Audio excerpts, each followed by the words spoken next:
Mga kapatid, ano bang alab ang ating dinadala sa mundo?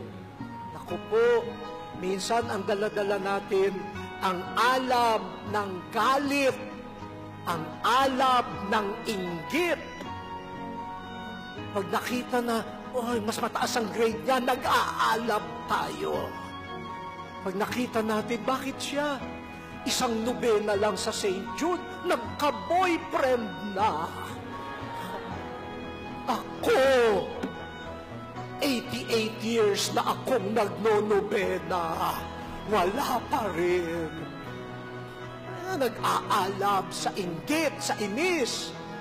At yun naman ang ating na ikakalat, kaya apoy na apoy ang mundo. Nag-aapoy sa ambisyon, nag-aapoy sa karahasan, nag-aapoy sa siraan. At sino ang laging biktima? Ang dukha.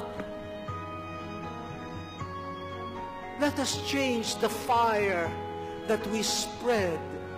Let it be the fire of mission that Jesus wants to ignite. Sabi niya, I wish it were blazing. Mga kapatid, mag-alab kayo.